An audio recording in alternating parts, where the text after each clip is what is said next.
A very beautiful morning to you. It's exactly 32 minutes gone past 6 a.m. from the studio of Wales Radio 89.3 FM, your preferred wholesome radio. And we're reaching you live from Wales Broadcasting House along Alafin Avenue, Oluyole Estate, Ibadan. It's another day to have a progressive conversation surrounding Nigeria as we take a look at the dailies this morning. Welcome to Perspectives Unlimited. Perspectives Unlimited is that platform where we go beyond the news to help you make sense of some of the stories across our various national dailies. And alongside with the analysts in the studio this morning, we will be delving into the dailies with the hope of keeping you abreast about happenings. And of course, like I said, it's a progressive conversation that concerns Nigeria. So when it's time, we'll also be opening the phone lines for you to put a call through to be a part of the show this morning. My name is Toluwaleke Alli. And we're currently live on Facebook, so you can watch us live on Facebook at Wales Radio 893 FM fan page. At Wales Radio 893 FM fan page. We're live on Facebook, and then you can also watch us on YouTube at Wales Radio 89.3 FM. At Wales Radio 89.3 FM. So first we'll take a look at the front pages across some of our national dailies this morning.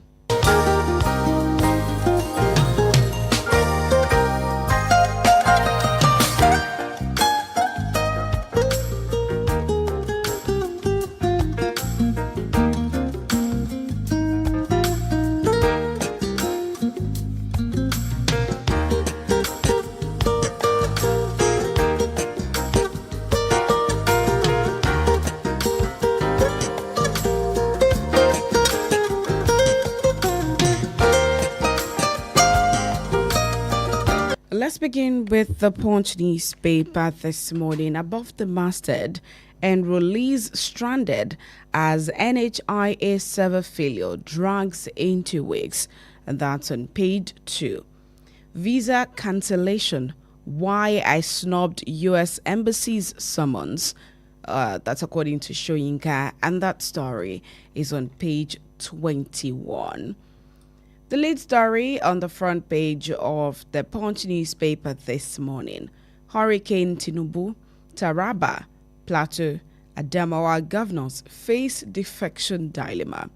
And it has a rider. Kefas, Mutfwang's political realignment looms.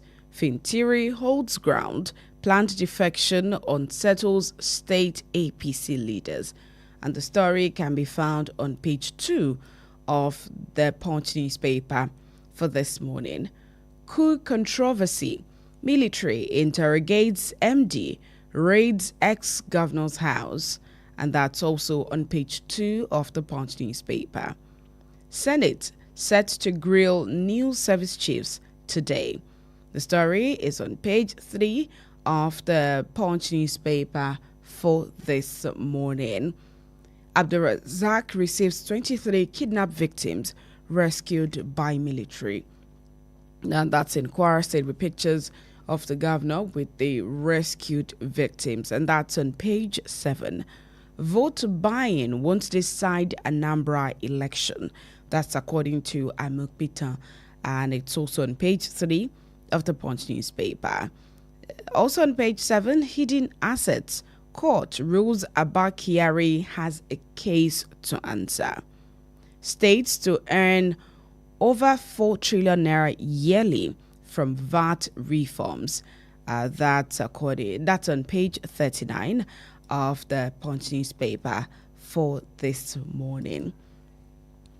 Moving on to the Vanguard newspaper now. The lead story on the front page of the Vanguard newspaper reads, "Don't just reform. Court wastes. Sanusi, Peterside tell federal government." And it has a couple of riders. Challenge leaders on accountability. Economic discipline. If reforms must work. Why do we need 48 ministers, long convoys, endless travels. That's according to Sanusi. Benefits of subsidy removal can only be realized through proper governance. That's coming from Peter's side. Tinubu's reforms already yielding results. That's according to Edu.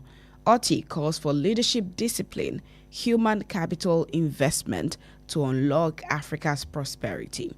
The story can be found on page 5 of the Vanguard newspaper for this morning.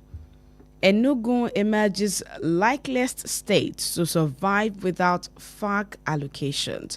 That's according to budget, and it's on page 26. Lagos government Oworonshoki residents differ over demolitions, and that's on page 8. Senate's NSITF takeover, declaration of war on workers. That's coming from NLC, and it has a rider that says threatened directive halting workers' fund deductions, remittances, and that's on page 9. We've received threats from terrorists to bomb NAS.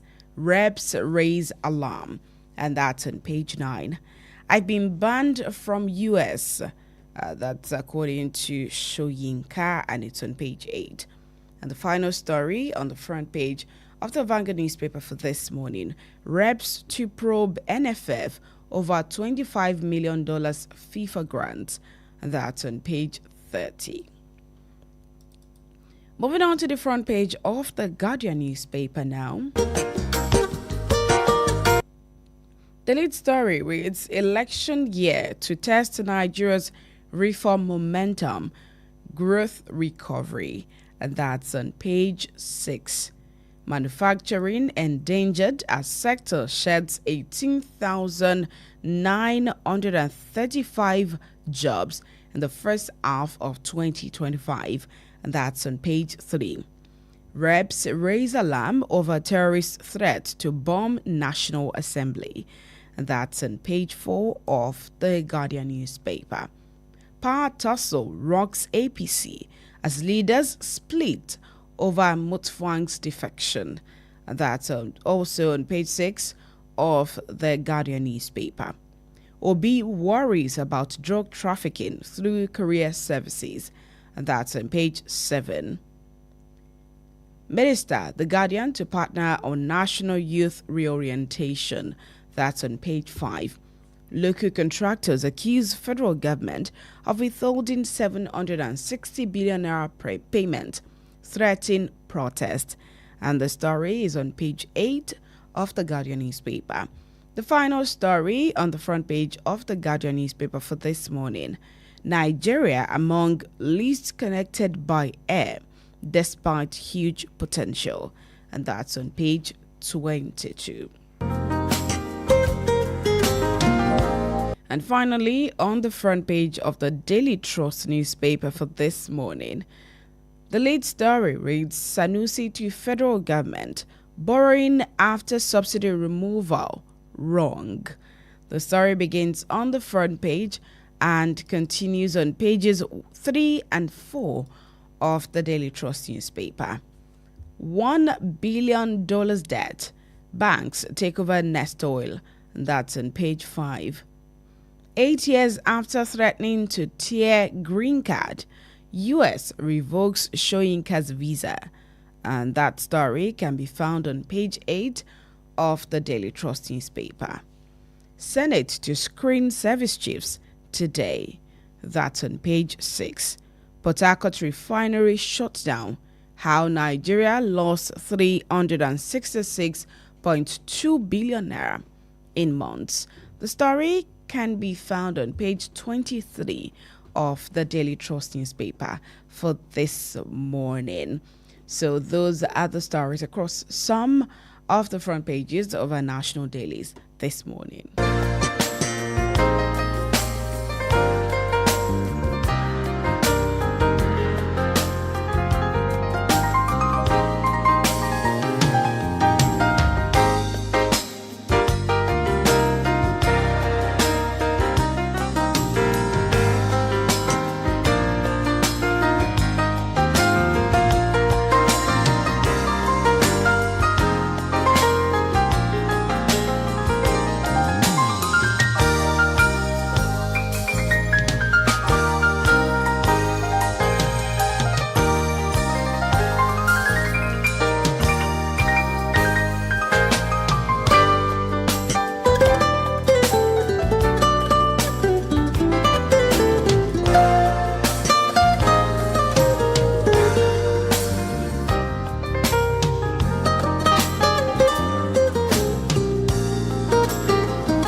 All right, welcome back. Joining me on the show this morning is Chukwemeka Munachi. So, good morning, Chukwemeka. Good morning, Tolu.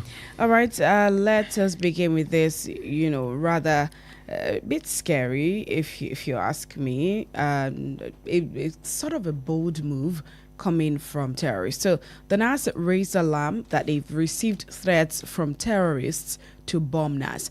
And I'll be taking this from the Vanguard newspaper before we, check out all the stories. The chairman, House of Representatives Committee on Internal Security, Garba Mohammed, revealed yesterday that the National Assembly has received threats from terrorists to bomb the complex, stressing the urgent need to strengthen security within the nation's highest legislative institution. Mohammed will disclose this at a public hearing on a bill to establish the Legislative Security Directorate aimed at improving security management and safeguarding lawmakers, staff, and visitors to the National Assembly.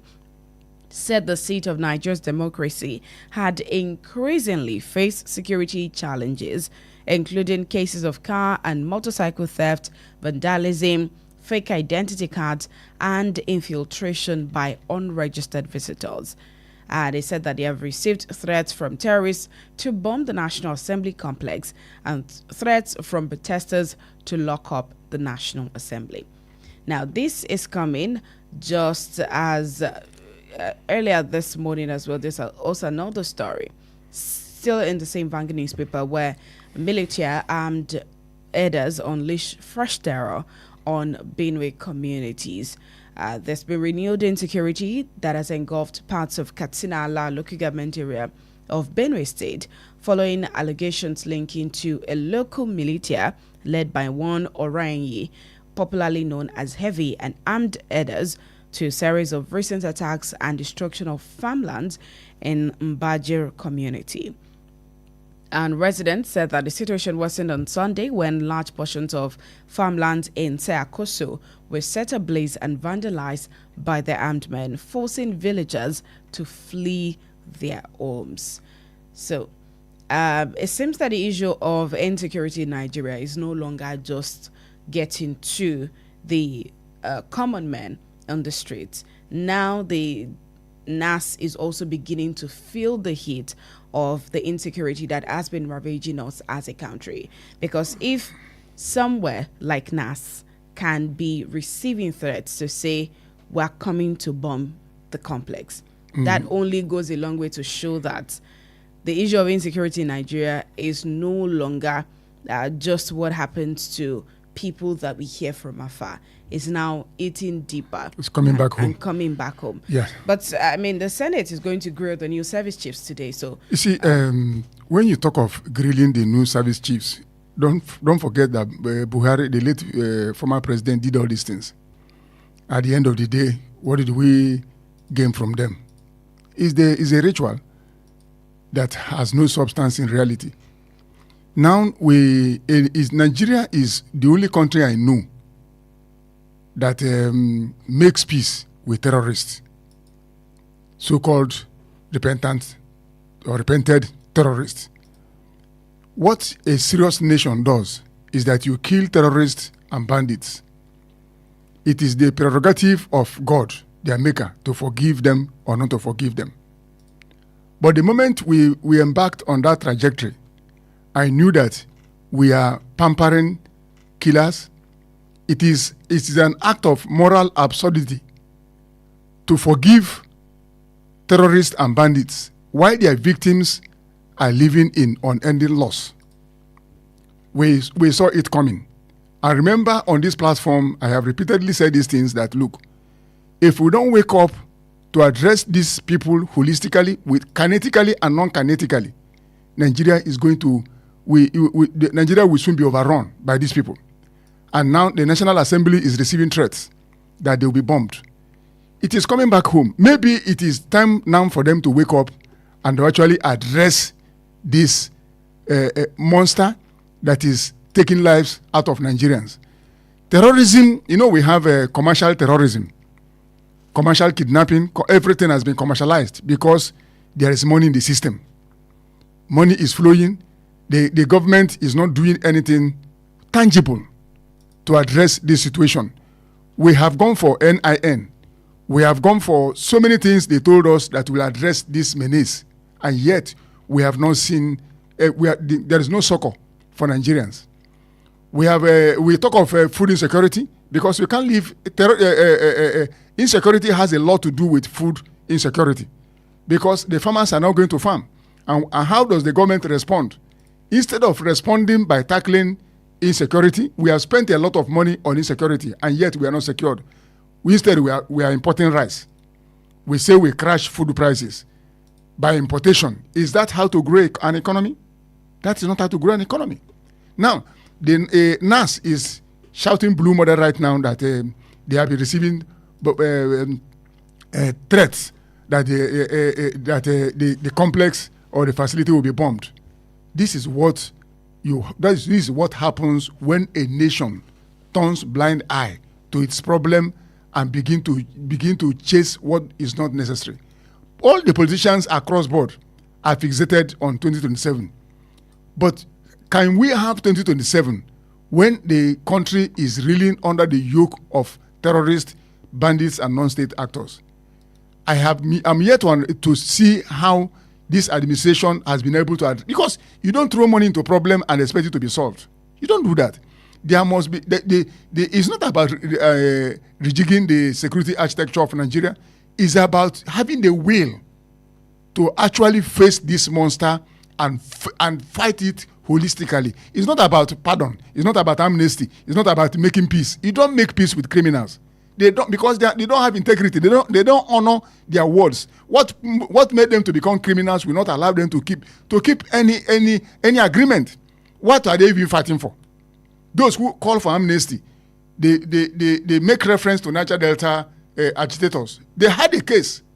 Nigeria is committing ecological suicide, ecological genocide in their place because they are fishermen and farmers, and we degraded the environment. And these boys rose up in arms and said, "Look, you must not continue to degrade our environment, and you are not giving us anything." Yar'Adua did the best he could, and he granted them amnesty, which we are still enjoying. Now, these terrorists and bandits, what are they demanding for? What is their argument against Nigeria? That's the question. If you say are you the only unemployed person? If you say you don't have this, are you the only person who doesn't have it? You are not the only person that Nigeria has happened to. It's happened to everybody. Why are there not other people taking up arms? So they have no reason to take up arms against Nigeria. And it is the duty of Nigerian state, because we have kept quiet for so long. That's why there's a multiplication. This week, Tambuwal's constituency in Sokoto State, this terrorist told them to pay 15 million or they will attack. Now we have Mamuda operating in Kwara. We have Wulo. We have Lakurawa. We have a lot of them springing up like mushrooms all over the place because they know that the state cannot fight them. They know that the state is comatose. There's nothing the state can do because our leaders are looking at 2027. They are not looking at the present and clear danger confronting Nigeria as a country. So this could be a wake-up call for... No, they will wake up now because it's coming home to them. So they will wake up. Since some of them will stay in that house now, in that complex, and they don't know what will happen next, maybe they will wake up. But it's not about waking up. What of the people that have died? Why should we continue to walk on the same route that has not even worked? Buhari spent 8 years? Service chiefs grilling. We grilled them. Well, after the grilling, what happened? Was there any solution? No solution. So it's not about grilling them. It's not about it's about having the will to fight this monster. That is what is lacking. It's not that Nigeria doesn't want to fight them. But what baffles me is what has handcuffed authorities from taking the battle to these people. But we know how to arrest protesters. National Security Advisor Nuhu Ribadu is threatening that in Anambra State, anybody that comes with violence will be met with strong force. Where are you? Where is the strong force you have given to terrorists and bandits in the north? Where is the strong force? What kind of strong force will people that want to rig election come with? Are they coming with Amoduka or drone? We know how to exhibit, as energy in an unnecessary situation? Has he taken the same threat to those that are making life unlivable for our brothers and sisters in the north? He has not. You are threatening Anambra people. There are people that are coming to make trouble. They will be met with force. That is jaded. To me, is a jaded statement. Go and make the same statement to people, to people that are making life unbearable for Nigerians in the north. Go and threaten them. Go and tell them that they will be met with force, but they will keep quiet. The same man told us that some of the arms imported ended in the hands of non-state actors. Who has been prosecuted? Who has been arrested and prosecuted? Nothing. So how do we fight this battle? We can't. It's more than grilling the newly appointed army officers. It's more than that. Because you have seen the grilling and at the end of the day, nothing happens. You can be a part of the conversation this morning. The phone lines are 0916-893-1000, 0916-893-1000, or 0915-333-4893. 0915-333-4893. You can also call 0911 333 893, 0911 333 893. Hello, good morning. Good morning, madam. Good morning. Yeah, my name is Tayo. Good morning, Mr. Chukwemeka. Good morning, sir. Welcome to the show, Mr. Tayo. Thank you very much. God bless you. God bless West Radio for giving us the support. God bless you all in the name of Jesus. Amen. I want to comment.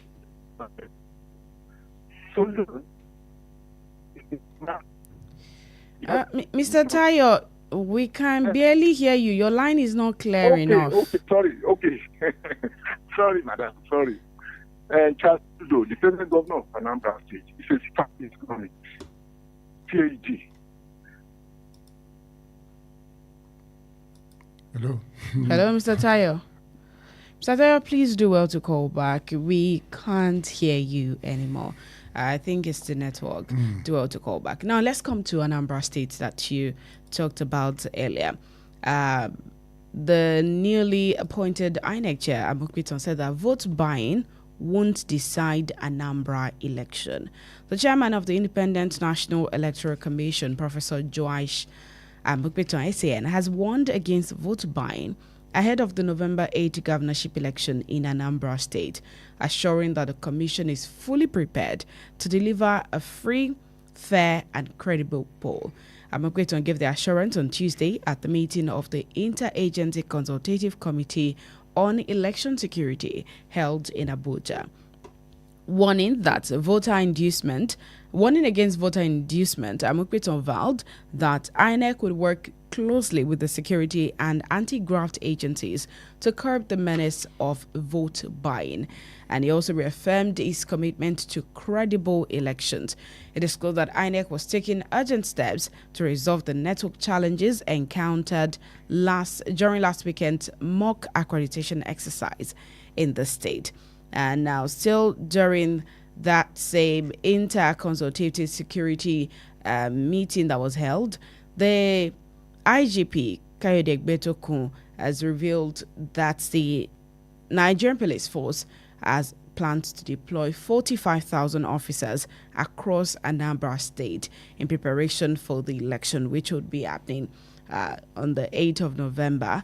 As security agencies step up measures, and so only those who are within the committee, the security operatives that are captured in the committee, would be allowed. He also mentioned that vigilantes will not be allowed to be a part of the security architecture. See, this is the first election the new INEC chair is conducting, Professor Joash Ojo Amopeton, and is walking a tightrope.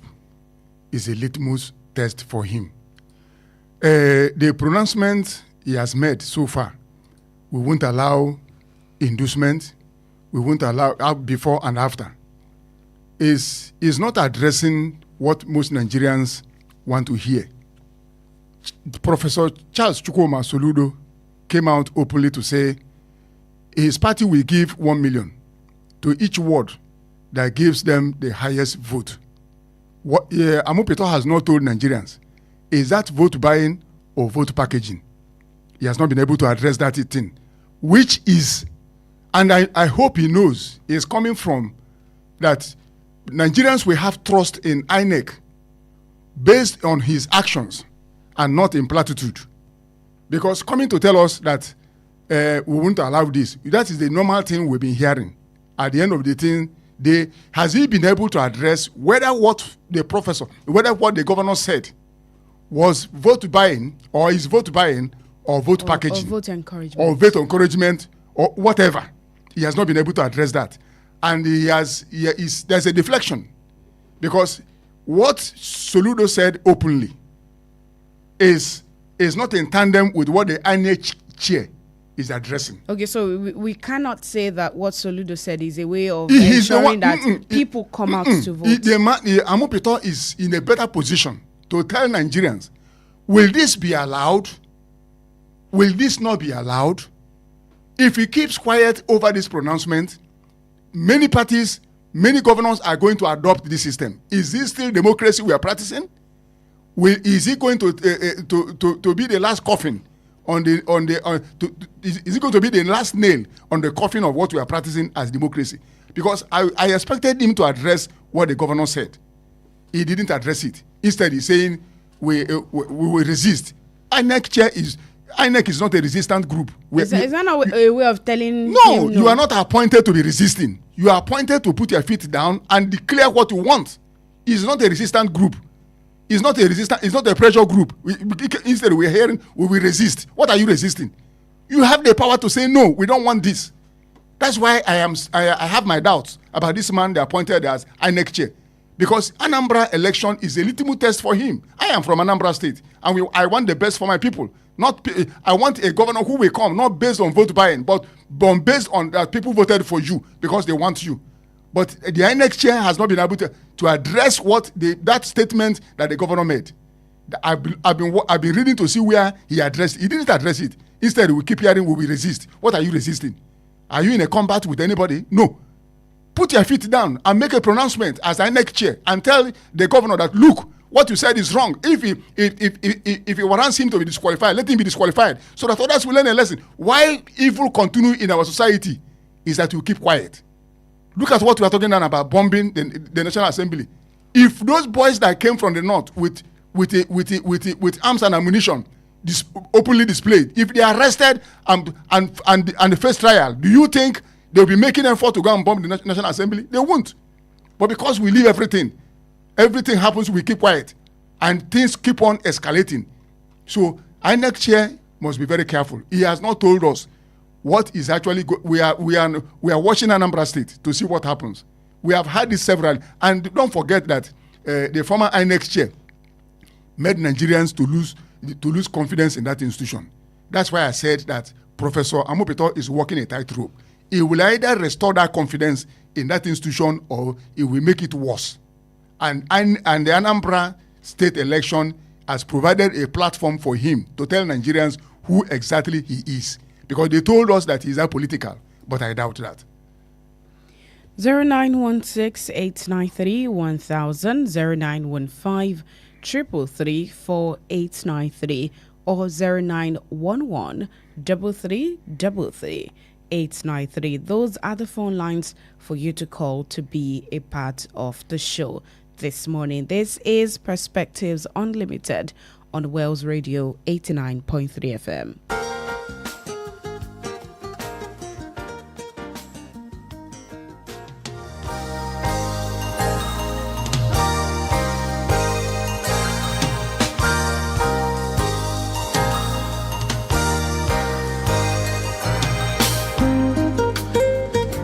How long will it take you to confirm payment? I have been waiting for the past 1 hour. I'm so sorry. Our network is slow. I will just run out of data. Same excuse yesterday. It is unacceptable, please. You better switch to One Data Internet Service. One Data? Yes, One Data. One Data is an internet service provider with the best alternative and solution for unlimited speed. One Data provides fast and reliable internet service to organizations, homes, and places of interest in Nigeria. With One Data, you get to enjoy the premium internet service with dedicated unlimited internet speed at all times, 24/7 fantastic customer service and support, and you enjoy a 1-month free subscription when you make payment. Now is the time to say goodbye to downtimes.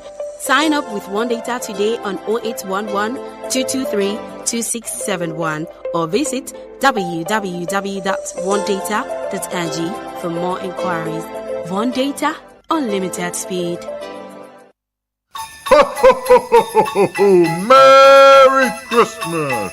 Dashing through the snow in a one-horse open sleigh. Christmas is almost here, and Wells Radio 89.3 FM is bringing the joy closer to you. It's the Father Christmas Fiesta 2025. Jingle bells, jingle all the way. Oh, what fun it is to ride in a one-horse open sleigh. Happening live on the 11th, 12th, and 13th of December 2025. It's 3 days of joy, fun, and family moment that every child will remember.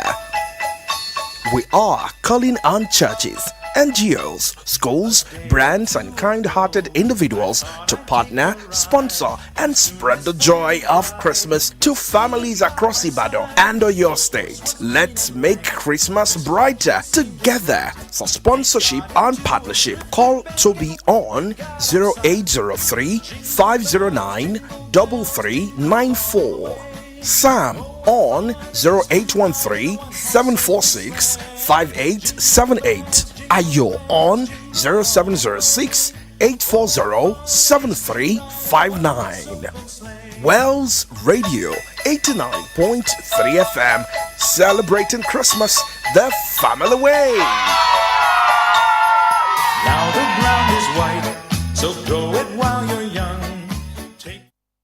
The Financial Services Regulation Coordinating Committee, FSRCC, in collaboration with the National Broadcasting Commission, NBC, wishes to draw the attention of the public to the activities of illegal financial operators, IFOs, which threaten public trust and the stability of the Nigerian financial system. The general public is hereby advised to refrain from dealing with unlicensed financial operators who deceive individuals with unrealistically high investment returns. Verify the licensing status of such schemes on this website: www.cbn.gov.ng, www.nicom.gov.ng, www.pencom.gov.ng, www.sec.gov.ng, www.fsrcc.gov.ng. To report any suspicions of illicit financial activities, call CBN 0817 665 7060, 0707 338 4828, SEC 0209 462 1168. Announcer, FSRCC.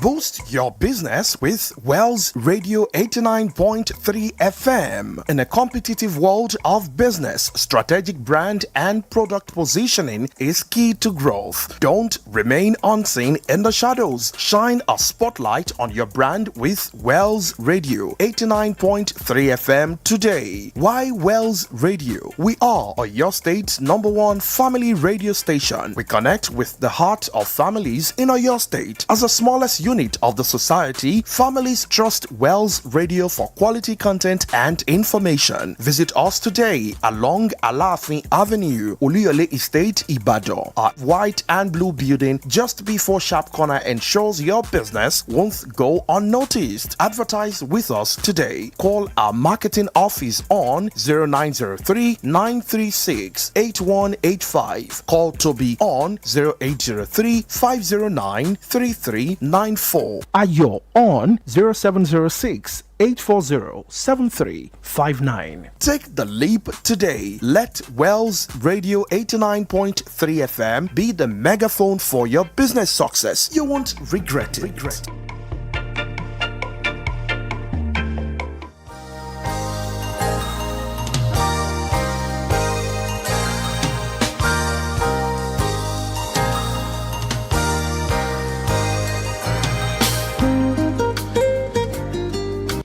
right, welcome back. This is your Perspectives Unlimited on Wales Radio 89.3 FM. And just before we went on that break, we're talking about the Anambra state election and the promises of the new INEC chairman. You wanted to say something? Yeah, another thing again that we differentiate Professor Joash Ojo Amopito from Mahmoud Yakub. Professor Amopito should make sure that he does not conduct elections where winners emerge in the courtrooms. The moment winners begin to emerge via court pronouncements, he has failed. Elections must be determined, the winners must be determined from the polling booth, not in the courtroom. The moment we begin to have the same way, whereby the court will tell us now who won and who didn't win, he has lost it. 0916-893-1000, 0915-333-4893. Hello, good morning. Hello, good morning. Good morning. This is Adirunke from Muslim. Welcome to the show, Adirunke. Thank you very much. Concerning INEC, the new INEC chairman has promised to use the Anambra election to demonstrate to his resolve not to compromise the integrity of election. So, henceforth conducted by INEC, confidence has to be restored on INEC. And acquisition and counter-acquisition of rigging has weakened confidence in INEC over the years. So, I just hope that if Amupito can stand out as someone who has restored credibility to election in Nigeria, he would have done well. Meanwhile, reform that should help the electoral process should be accelerated. So this the coming Anambra election will be a pinpoint whether we are going to have a free, fair, and credible election. Thank you very much. All right, thank you so much for your take on the show this morning. 0916-893-1000, 0915-333-4893, or 0911-333-893. And on Facebook, drop your comments at Wales Radio 893 FM fan page, at Wales Radio 893 FM fan page, and we'll be sure to take your comments on the show this morning. Let's go back to the Vanguard newspaper. Don't just reform, cut wastes. Sanusi Peterside tell federal government. The 16th Emir of Kano is Royal Highness Mohammed Sanusi II, and renowned economist Dr. Atedo Peterside said yesterday that the reforms of the federal government would not translate to real gains for Nigerians unless there is a deliberate effort to cut down on the cost of governance. Though they commended President Bola Tinubu for having the courage to remove fuel subsidy, they however frowned at the manner increased revenue brought about by subsidy removal was being spent. Consequently, the duo who spoke at a leadership conference held in Abuja, where top policymakers and economic experts gathered to discuss the theme of leadership and reform in Nigeria, asked the leadership of the country to embrace economic discipline, sincerity, and accountability in governance. While speaking, the Minister of the Finance and Coordinating Minister of the Economy, Mr. Wale Edun, however, said the President Tinubu's reforms are already yielding results. The Emir of Kano, in his own remarks, said that why do we need 48 ministers, long convoys, endless travels, when we can do all we can to, cut down on the costs of governance? Do you agree with them? Yes. You see, at the onset of this administration, when the Bola Ahmed Tinubu came up with his policies, I said it that, look, removing fuel subsidy is good. You understand? But there must be plan how to remove it in phases for the sake of the citizens who have so far depended on fuel subsidy for survival. Now, if you look at many countries that removed this fuel subsidy, they planned ahead. They didn't just remove it by fiat, but that was what the president did, which is the reason why we have not recovered. I gave an analogy of a woman who is breastfeeding a child. You don't stop weaning that child by force. You start by introducing something that child can make do with if you remove the breast milk. That is how that child will not fall sick. That is how that child will not be malnourished within that period you are weaning him or her. We didn't do that. Now, removing fuel subsidy, you have to plan ahead. What are we going to do with the money that will accrue to us when we remove fuel subsidy? We didn't do that. Now, governors, that's why when people blame federal government, I tell them, look at the governors. They are receiving times 3 now what they have been receiving before. Because they have a lot of money in their kitty. Look at the pronouncements most of them are making. You don't need to have knowledge of algebra or calculus before you understand that governors are swimming in money. I will give you a few examples. This one in Katsina State, Governor Rada, he looked at what he has and decided to go and renovate cemetery. At how much? Look at the one in Niger State. People that went to scoop fuel, tanker laden fuel fell, and people went to steal fuel. They got burnt. You are going to every family that lost people to pay them 1 million. Those who went to skip fuel and they were burnt, you are giving them 500,000. Look at what Chukuma of Anambra State is saying. Every word that gives his party the largest vote, you will give them 1 million. Where did he get the money from? Look at what our governor for your state, renovation of government, how many million? Because there is money. If we have, does it mean that in Anambra State, that money he wants to give, does it mean that those wards, do they have hospital? Do they have maternity? Do they have clinic? Do they have something they can point at? That's why there was a time the president gathered all APC governors and said, look, let people at the grassroots understand, let them have the effect, let them have the feel of the money we are collecting from the center. We don't have it. So, because we didn't plan, that when we remove this subsidy, this is what, and the money you don't plan for, you use it carelessly. Number 2 is that there is no accountability in our system. Anybody that comes to power, you have access to do whatever you want to do, because there's no system. This man, the Senate leader, came up 2 days ago, yesterday or 2 days, he said Nigerians should hold governors accountable. When he was a governor, how many people held him accountable? Do we have mechanism for citizens to hold their leaders accountable in Nigeria? It is not existing. So there is money, but mismanagement of, just like when we had when General Gowon was in power, Nigeria had money to the extent that he said the problem of Nigeria was how to spend money. At the end of the day, we frittered everything away. Mismanagement is our problem. There is money in Nigeria now. Now, that oil subsidy, the subsidy we removed, what are we seeing the effect on the people? People say they see fruit of the policy, fruit of reform. I have not seen the fruit. You understand? And only few people, the common people, have they seen the fruit? No, but governors are having their kitties full of money, funds. There are funds in their hands.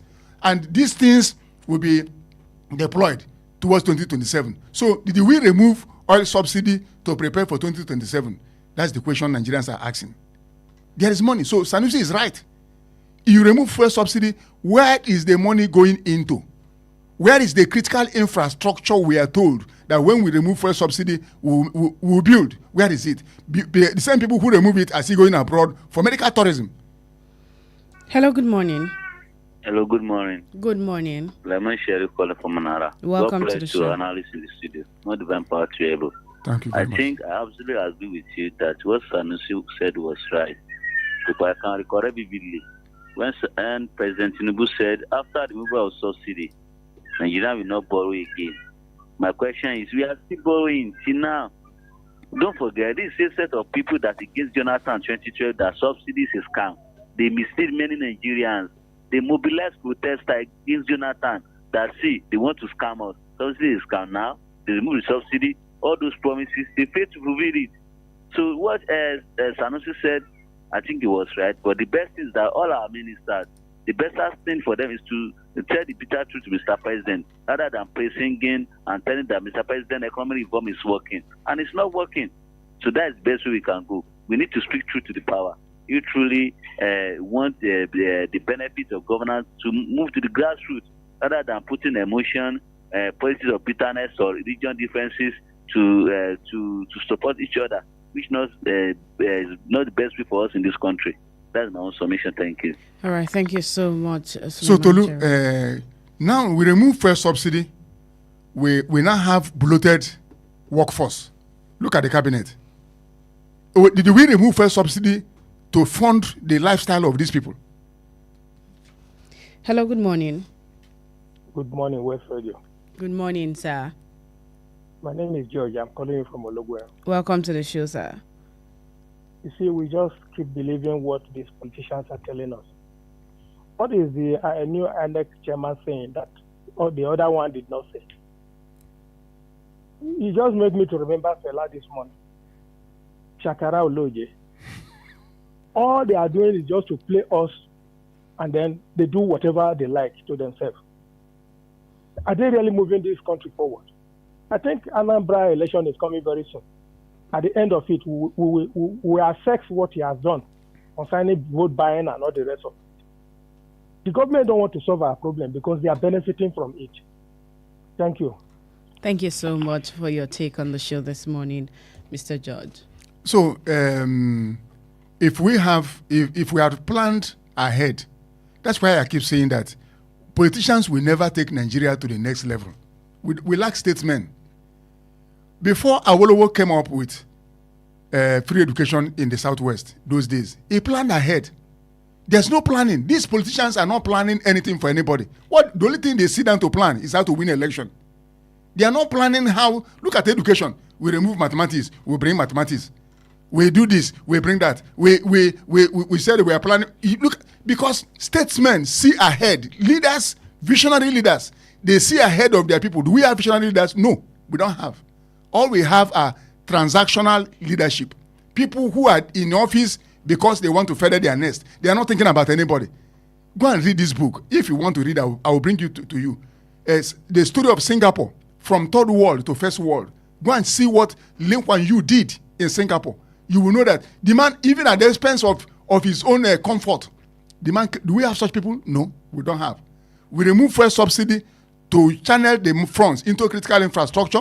Hospital is one of the critical infrastructure. Why are they still going abroad for medical tourism?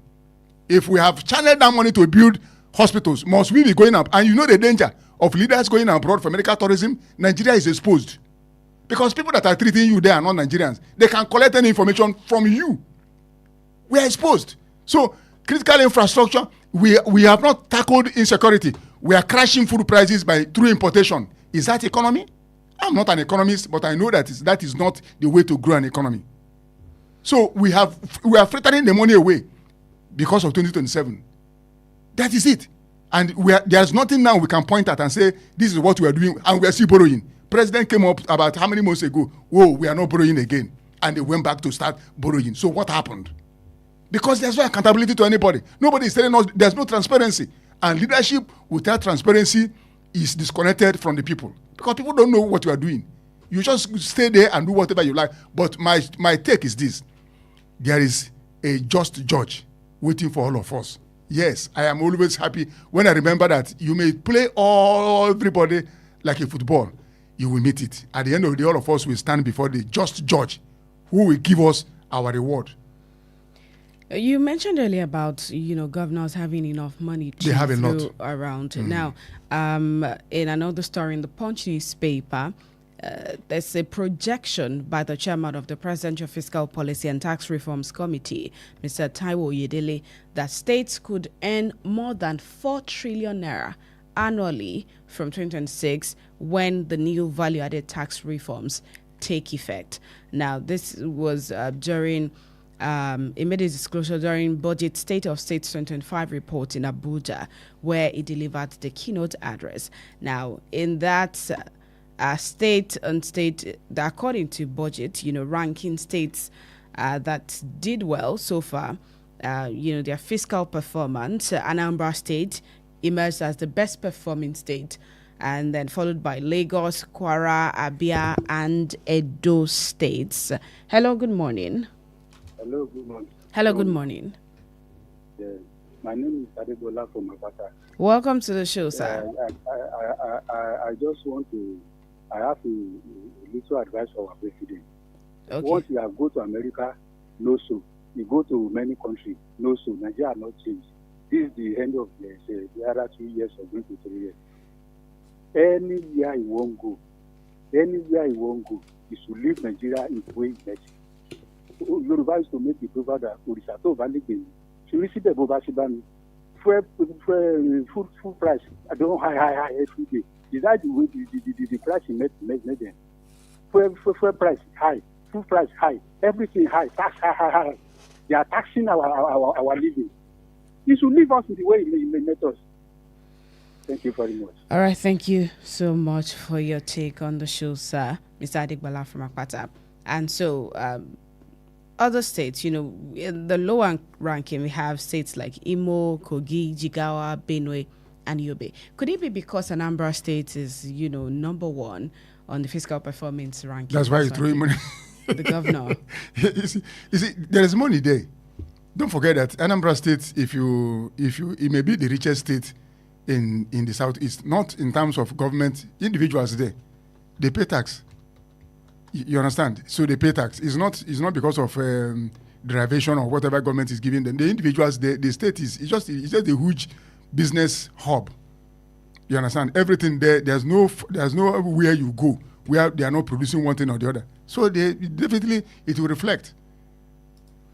All right, let us go to the Guardian newspaper. Soyinka alleges witch hunt as U.S. revokes visa. Nobel laureate Professor Wole Soyinka has announced that the United States of America has revoked his non-immigrant visa, immediately making his entry into the country impossible. And he made this disclosure during a media parley that was held in Lagos. He noted that the development seemed like being witch hunted due to his long-standing opposition to the policies of U.S. President Donald Trump.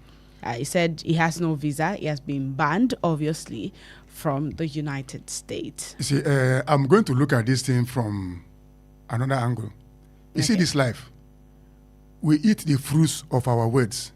Whatever we say with our mouth, we eat it. I will tell you a story.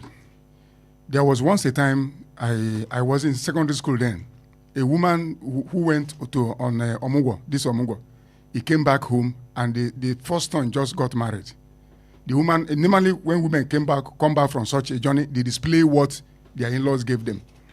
And this lady that was newly married into the family, now look at what the woman brought home and say, how I wish all my children would be girls, so that I'll be going from one place to another for Mugo. The mother-in-law rebuked her in the presence of many women who were present when she made that statement. Pronto, do you know when this girl started giving birth? She gave birth to 7 girls. And later she began to accuse the old woman of being a witch who is changing the baby in her womb. The women that were around the day she made that statement told her, you said with your mouth that you want to have all girls, and you get all girls. Wole Soyinka came up sometime during 8 years ago that if Trump should win election, he would tear his what did they call it? Is green card? No, not green now. Is US US paper. That he will tear it to pieces. Yes, he described Trump in unpalatable terms with a lot of adjectives.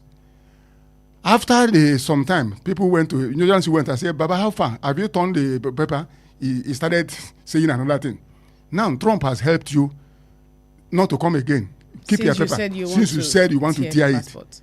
Whatever we say with our mouth, we get it. I will tell you another story. Because the good book said, we eat the fruit of our mouth, that life and death is in the power of the tongue. There was another woman again in Delta. The son was very young of age. Well, I don't know what the boy did. He brought out his breast to the sky and said, if I'm your mother, you will die in an accident. People rebuked her, said, why should you say this thing about your son? As a small boy, the boy now grew up and became a man and died in motor accident. What happened? The fulfillment of the pronouncement of the mother. We should be careful what we say with our mouth. That's why when you see people who understand this life, they talk less. But when you see people who are very flippant, every time they are talking, you will talk yourself into a problem. I don't know, Soyinka said he has looked into his record, he didn't commit offense. No, he didn't commit offense. Very nice citizen, but yet, with his mouth, he brought what happened to him. Showore has also faulted the U.S. for revoking Wole Soyinka's passport as well. I mean, maybe based off who he is, let's see if in the coming months or years. No, but we should be careful what we say. You should be careful when you wake up in the morning. Make pronouncement on yourself. Say positive things about your children. That's why we have a lot of area boys. When their parents will be cursing them, whatever you are saying about that boy, we reflect. If not now, in future, it will come to play. So we must say good things concerning ourselves. That's why he said, let him that is weak say, I am strong.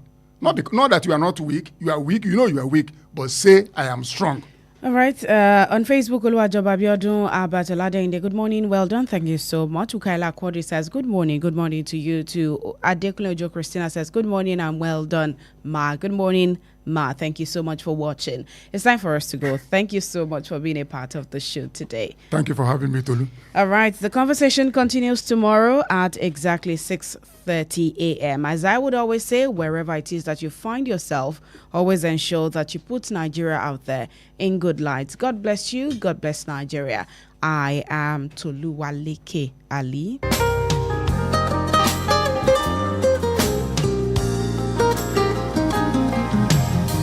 Please listen to this important information. The views expressed by the interviewee in this program are their own and do not necessarily reflect the views or opinions of Wells Radio 89.3 FM or its affiliated entities. Wells Radio 89.3 FM is committed to providing a platform for diverse perspectives and opinions, and the views expressed by guests on our programs are their personal viewpoints. Wells Radio 89.3 FM does not endorse or take responsibility for the content or opinions expressed by individual interviewees and callers. Thank you.